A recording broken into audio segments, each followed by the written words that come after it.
What's up? Hey, sorry, my girlfriend called and I kind of had to talk to her. So, anyway, this is just a continued video from video number 28. So, let me just finish my points. Now, if this is your first video watching me, why don't you watch the video before or something, or watch video number 4, 5, and 6. Just so you know, I'm almost 5 years sober and I don't even cuss anymore. I quit everything. Okay, here we go. Um, Oh, and go to www.potheadstalk.com. It's a forum that I made for everyone to talk to each other and help support each other to get sober, talk about anything you might want to talk about. A lot of you guys write in my inbox, and I noticed so many similarities in all you guys. Like, you guys have so much in common. You guys have totally hit it off. You guys could totally talk to each other about a lot of the stuff you're going through, a lot of the questions you guys have. You guys can totally help each other out. You know what I mean? So I figured I would make that forum, and so it's potheadstalk.com. I'll make any money from any of that stuff. In fact, I had to pay a little bit of money for that, and I'm not asking for anything. I'm not advertising it because it helps me in any way. This is for you guys. All right, so what the heck was I saying? All right, so yeah, the last thing I was saying was about living in your head. So I mean, like, someone could totally walk in and see just some high dudes, and that's just metaphorically speaking. I'm not talking about in the moment that you're getting high. I'm just talking about you live in your head so much that you could have all that time that you spent living in your head. You could totally have like an empire of stuff. Like, you can totally have, like, you could be like a college graduate in your head. You could be like a millionaire, a self-made entrepreneur, millionaire in your head.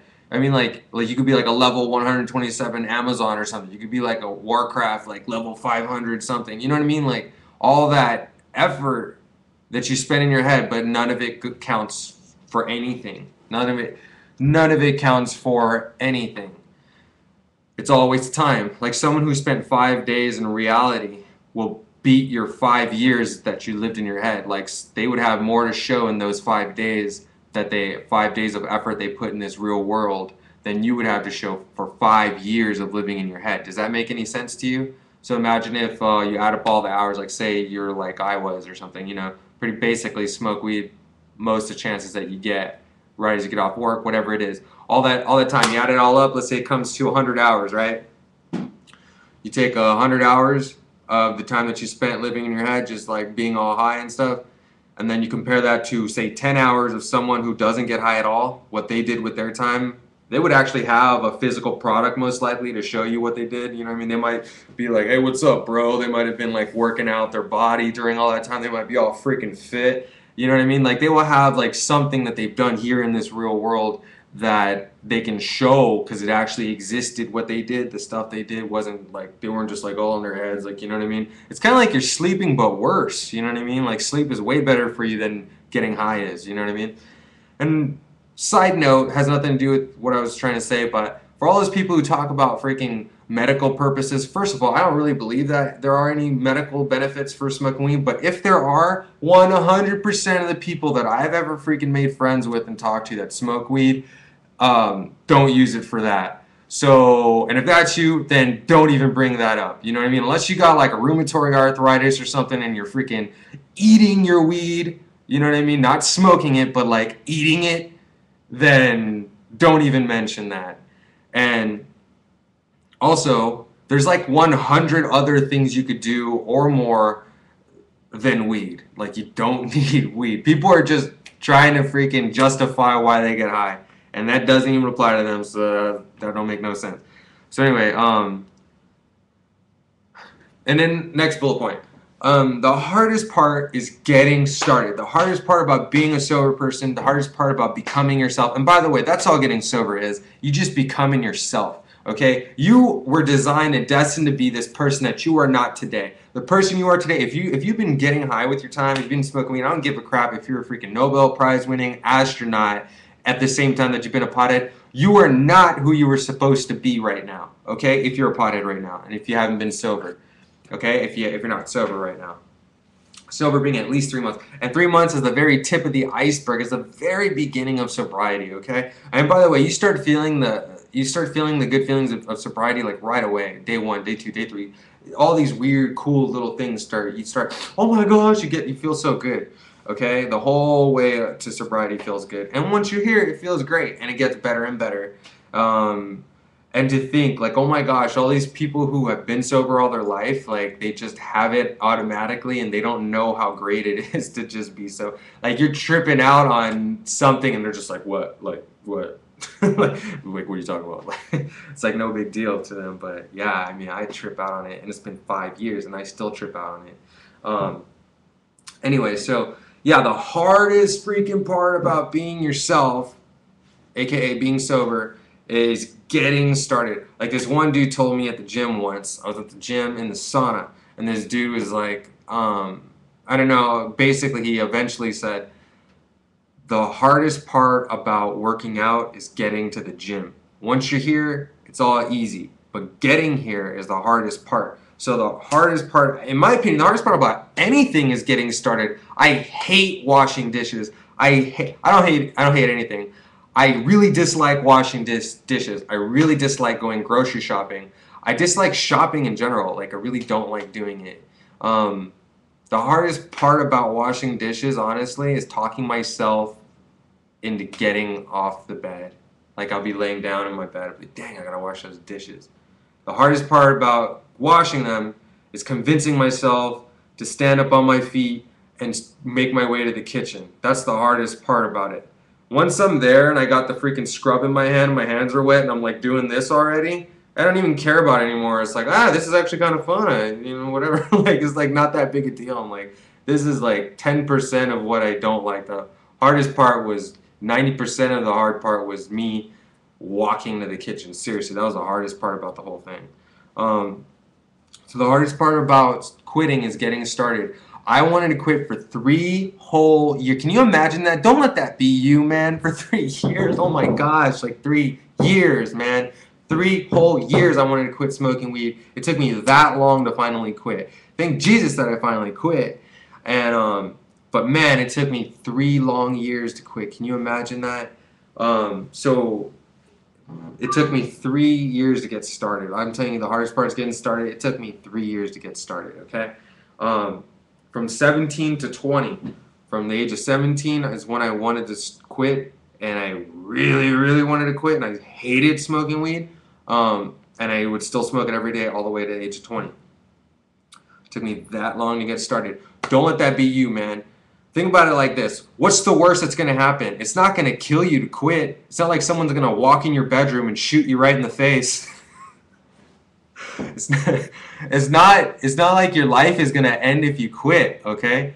Nothing bad is going to happen. Like, don't just erase all thought of not getting started. Like, just think about it like this. Think about it like someone does have a gun to your face and they're telling you, quit right now. You can do it, right? If someone put a gun to the side of your head and said, you're going to have to freaking not smoke weed starting this minute and on. You cannot smoke weed from now and on, at least for today. And so like the hardest part is that first day, bro. That is the hardest part. And then the second hardest part is day 2. And then the next hardest part is day 3. And the next hardest part is day 4. Okay? The hardest of them all is day 1, all right? The hardest weeks of all the weeks is week 1. The hardest months of all the months is month 1, okay? So just get started. Tell yourself whatever you have to tell yourself. Do whatever you have to do to bring yourself to not smoke weed for a whole day, for a whole week, okay? For a whole 3 weeks, for a whole 3 months. Talk yourself into quitting. Do whatever you got to do to get that out of the way. I promise you will not regret it. I never met anyone who freaking quit smoking weed and then said, dang, what a waste of time. Like, no one ever quits drugs and then says it was a bad thing. Everyone loves becoming themselves. People who smoke weed, a lot of them will freaking actually say, oh, it makes me feel like I'm more one with myself. If you really want to feel one with yourself, then don't do drugs. You will be the most yourself as you could possibly be. Smoking weed takes away from who you are. It dulls your mind. It dulls who you are. If you're 100%, say your name is Johnny, if your name is Timmy, okay, 100% Timmy, you start smoking weed and now you're 98% Timmy. Now you're 97. Now you're 95. Now you're slowly becoming not yourself. You could be a really talkative person and start smoking weed, and all of a sudden you start getting quiet. You know what I mean? I can't shut up. I'm a very talkative person. And I remember when I was smoking weed, and people who hadn't seen me in a while, would be like, one second, man. I gotta take a note.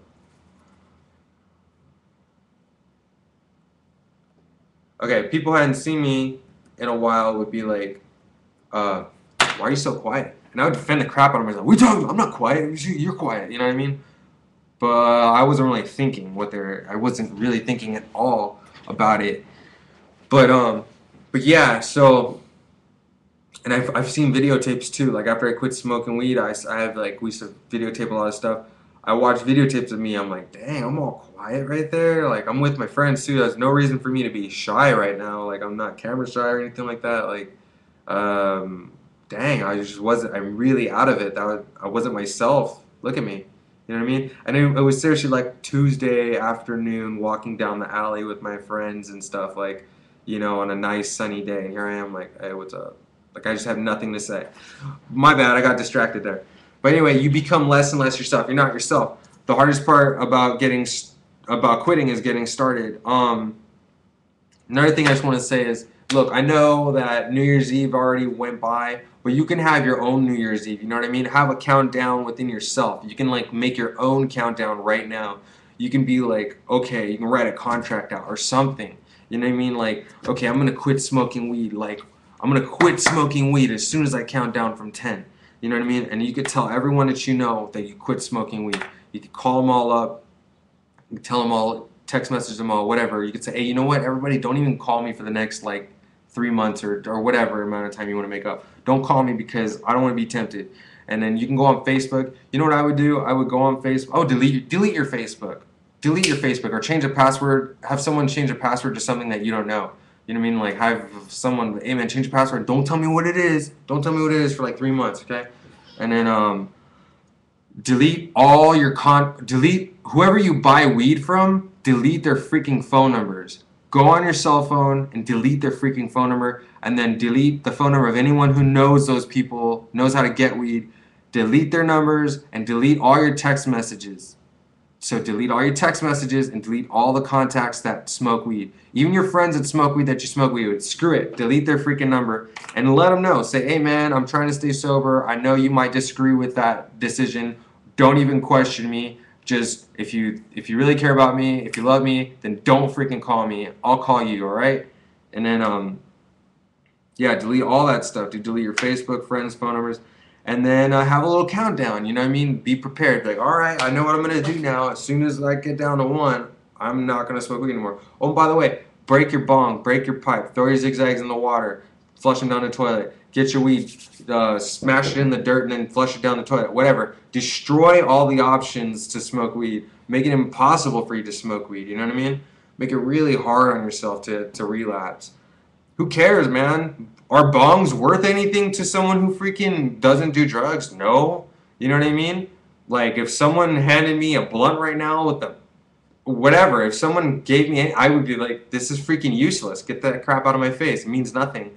I was with my girlfriend walking down the street and I saw a shop and there was a bong in the window. She had no idea what that was. And I tried to describe it to you. You never seen this in a movie? She's like, no, I seriously, I don't even know what you're talking about. Like, so it means nothing to you unless you're doing drugs. So just get rid of it.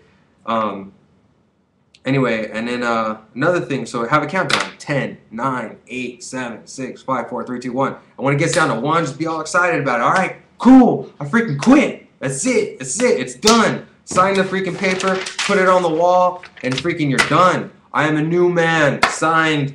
Your name, date, time. Boom. I quit right then and there on that time and day. What else? Oh, another thing is, yeah, man. Another thing is like, dude, people are not gonna tell you that you've changed. Like, you might say, "Oh, I haven't changed. I'm the same as I always was," or whatever. But no one's gonna notice any of those changes in you if they're hanging around with you all the time. Especially if your friends also do drugs too. You know, because they're changing with you, and that's normal for them for you to be all quiet because they're quiet too. Um, and you're not gonna notice these changes yourself. Kind of like if you smelled like crap, you wouldn't know it. Someone else would have to tell you that. And then if all your friends are with you all the time, they're gonna be used to your smell, and they're not gonna notice it either. And they probably smell like crap too. So like, really think about it from another person's point of view, or really think about it from a um, if you were to run any of what I'm saying by any of your potted friends, they would think that guy's freaking wrong. You know what I mean? But that's coming from the mentality of people that smoke weed every single day. Go run this by someone who doesn't smoke weed. Like, you know what I mean? Like, you don't know anyone that's sober probably. So that's why what I say sounds so crazy to some of you who think it sounds crazy. And then, oh, and another hard thing to do is to detach yourself from your friends. I get a lot of emails from people asking me how I did it and what they should do and stuff like that. It's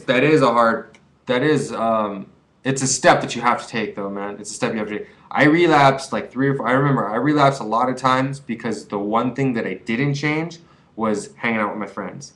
So learn from my mistakes. Let me be the one that made that mistake for you.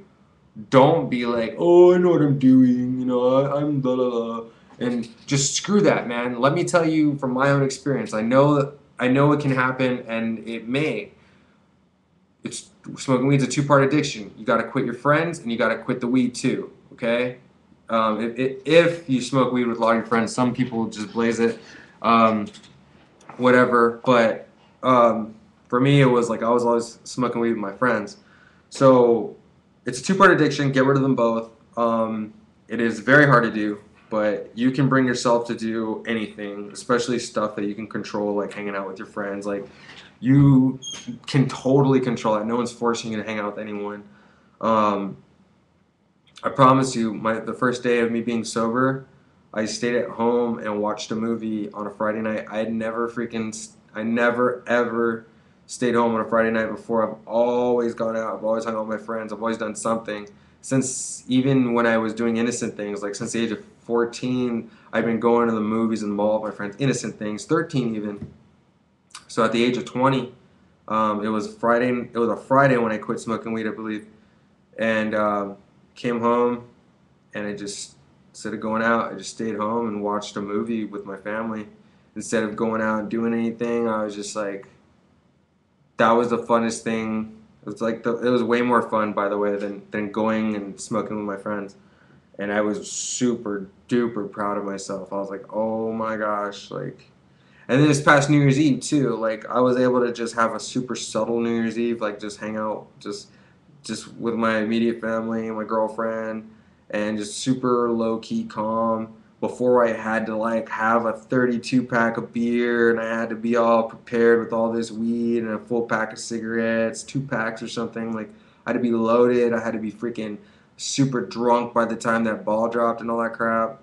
You know what I mean? I was super proud of myself. I was like, damn, man, I am mature now, man. I am acting my age at least. Like this is like more than I can say for my other friends that still do this. They're so childish. They still think they need to live like that, and they don't.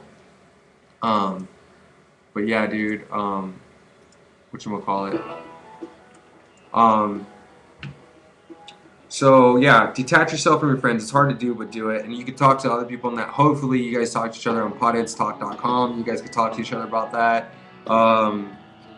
And see here, I quit smoking weed. Oh, and yeah. So let me turn this down, man. By the way, I started listening to country after I got sober too. That's weird. I got all mature. Anyway, so yeah, man, how to quit smoking? Oh, and then people ask me, how do I make new friends? How do I make sober friends? Like I was a loner for a while. Like I was like, I got a lot of stuff to do anyway. I got a lot of personal things that I take care of that take up a lot of time. So I spent the first X amount of time just being on my own and taking care of stuff, taking care of business. But yeah, I eventually started hanging out with good, clean friends again.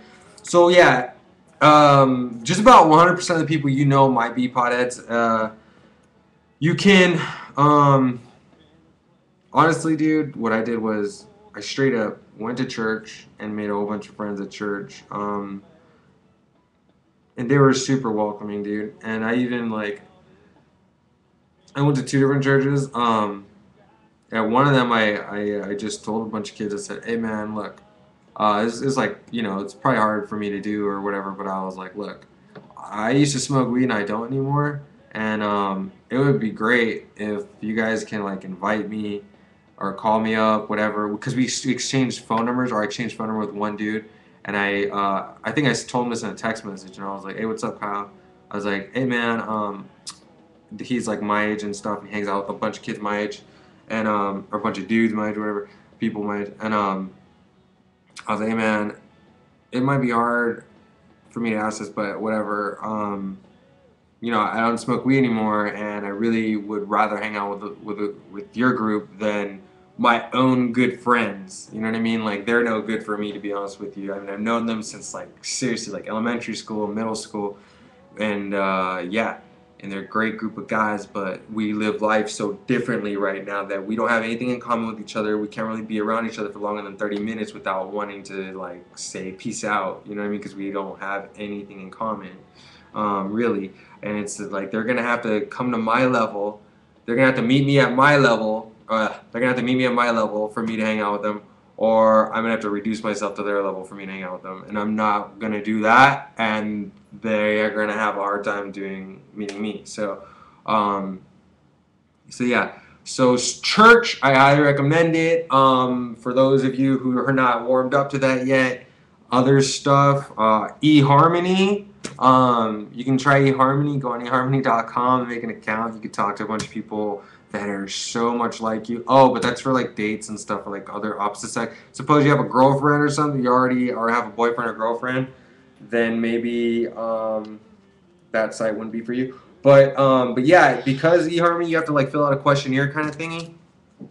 I know a lot of people that got married through eHarmony. But it matches you up with people that are a lot like you. Oh, hopefully the potheadstalk.com. Hopefully that will hopefully you guys can make friends through that. You know what I mean? Internet friends, whatever. But you guys would have a lot in common. You guys would be going through the same kind of stuff, seeking sober friends, you know what I mean? Even though it's online, whatever. There's a way right there. What else? Let's see.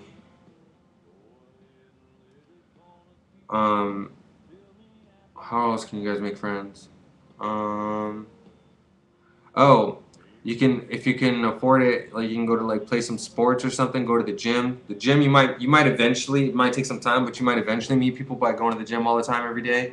But you won't really need to anyway. I mean, you'll be like off in your own, like you be in your own world. Like you got goals you run in. Okay, I'm gonna run a mile, whatever. But I've made friends at the gym before, and I've made a lot of friends at hockey, playing sports. If there's any sport you can think of to play, like to go join or play regularly. If there's like improv classes near you, try to take some improv classes. You definitely make a lot of friends through that. I've always been told that I never done this before, but like when I was looking for sober friends, a group of people recommended that I go volunteer, and they said that you'll meet the greatest like opposite sexes there too. Like, if you're a good guy, you meet a good girl there, and vice versa. I'm not even kidding you. They have been told that a lot. So you can go to, look up some volunteer stuff going down locally and go help out, and you might make some good friends that way. What else? I like to play chess. I go on chess.com and play chess, but that's like all internet stuff. In real life, I don't know. Other than church, I recommend church. Even if you're not totally warmed up to God, just go. Just go. Here, let me recommend some songs for you guys, okay? Here goes a song called Take Me As I Am by Lecrae. The name of the group is Lecrae. Look up the one with lyrics. All the recommendations I'm making, I'm going to put them in the comments section below, okay? And if I don't, write me an email to remind me because I have ADD, I might forget. So look up this song called Take Me As I Am by Lecrae. And the one with lyrics, so you can read the lyrics, okay? And now, even though if you might not like that kind of music, the chances you liking that kind of music are really high. You might like that kind of music, but even if you don't like that style of music, just watch it anyway and just read. It's the lyrics that I like the most about it. So there's that "Take Me as I Am." Another good song is "Change." The name of this song is "Change," and the original artist is Blind Melon. But I was introduced to this song through a cover. So some other band covered it, and the name of that band is Between the Buried and Me. And you can look it up on YouTube too. It's called, just type in Between the Buried and Me. The name of the song is Change, and type in lyrics. So you pull up the one with lyrics, or just look up the lyrics on Google. You might not like any other songs by Between the Buried and Me because they're kind of like a crazy band, but since they covered this song, you're safe. Just listen to that song only, okay? And it's called Change, and it's about drugs. It's about quitting. It's about quitting drugs. That's what I think it's about. I almost want to cry every time I hear that song. I love that song. And it's a feel-good, lift-me-up song too. It's not like a sad, depressing song, but it just since it relates to me so much. I can think back to when I would listen to it. I just like choke up. Another thing is I strongly recommend this this motivational speaker who's gone viral on YouTube. His YouTube channel, if you just type this in, E.T., so like E.T., like that little movie, the little dude, E.T. the Hip Hop Preacher, so E.T. the H-I-P-H-O-P Preacher, P-R-E-A-C-H-E-R. By the way, I'm not recommending a preacher. He's not preaching about God or anything like that. He's just a motivational speaker, and he talks about all kinds of stuff. If you go look up the one about failing, I think you just type in E.T. the Hip Hop Preacher failure or fail or whatever, or go to his channel and look that up. I love that video. That video pulled me through some crazy stuff. I love that video. And then also the ones that have the most hits. He has like a couple videos that almost have 1 million hits a piece. It's like part 1 and part 2. Watch those. Watch those. Okay. Strongly recommend it. I'll put all this stuff in the little things below. And yeah, man, I care about all you guys. I hope you all get sober. I would not make 30 videos or whatever, all this footage, if being sober were no big deal. I promise you it's a big deal. I promise you there's a big difference, okay? Some people think that when they wake up in the morning, that little grace period time between the time they wake up and the time they get high, they think that that's what sober is. I'm not kidding you. That's what they think. So, and you might think that too. I promise you that is not sober. You haven't been sober for years, okay? You haven't been sober for like longer than you can remember. And if you're like I was, I started smoking weed. Let's just say I started smoking weed at the age of 15, just to give, for example's sake, somebody started smoking weed at the age of 15, and then now they're 25 and they still smoke weed. Okay, that person does not know what it's like to be themselves, 1. That person does not know what it's like to be sober, 2. That person does not know what it's like to be a sober adult. Big deal, big deal, big deal. Have never lived one day in their life, one day in their adult life as a sober person. You know how sad that is? You know how freaking sad that is? And since the last time they were sober was 14, they don't remember what being sober was like, okay? So basically, they don't even know who they are, and they don't know what they're really like, okay? When you get sober, you start becoming yourself, and then you finally get to know who you really are. People finally get to know who you are. People finally get to see what you're really like. I used to tell people all the time when I was 17, when I really wanted to quit, I used to tell all these people that I met since I started smoking weed. Like, let's say I met this kid when I was 15, I met this kid when I was 16, I met this kid when I was 17. I would tell these people, you guys don't even know me, man. You guys don't even know who I really am, man. This is not me. This person you see every day, the things that come out of my mouth, and just the product of me that you see right now, this is not me. This is not me. I promise you this is not me. Like, the only people that know me are, and I would start naming them, are da-da-da and da-da and da-da. They've known me since I was like in, elementary school. And they know me since I was in middle school. If they can remember, then they're the only ones that know what I'm really like. And they would even vouch, like, yeah, like, no, that's not even him, dude. That's not even him. They'd be like vouching, like, he's not even really like that. Fool's way different. Even though they're pro-weed, like, they're just like vouching, like, yeah, I remember, man, he's not himself. Like, he used to be like really like this, and now he's just like that. But anyway, you're not yourself. And I would tell him, you never even met me before. I know we hang out every day for the last 3 years, but you don't even know who I am, man. And hopefully I get sober one day and you get to see that. You get to see that person.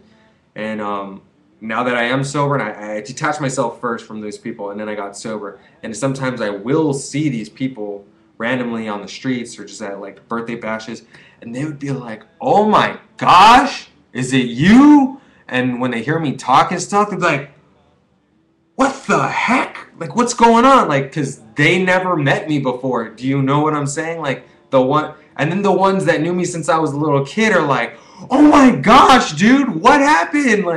Like, you're back. Like, this is how I remembered you." Or "Oh my gosh, this is how you were when you were little and now you're big," and like, or something. Like, they remember like a little kid version of who I am now. But then the ones that didn't know me see me as a totally different person. They're like, "Oh my gosh, are you freaking kidding me?" Okay, gotta go, man. But anyway, go to potheadstalk.com and talk to each other, all right? You guys take it easy. Later.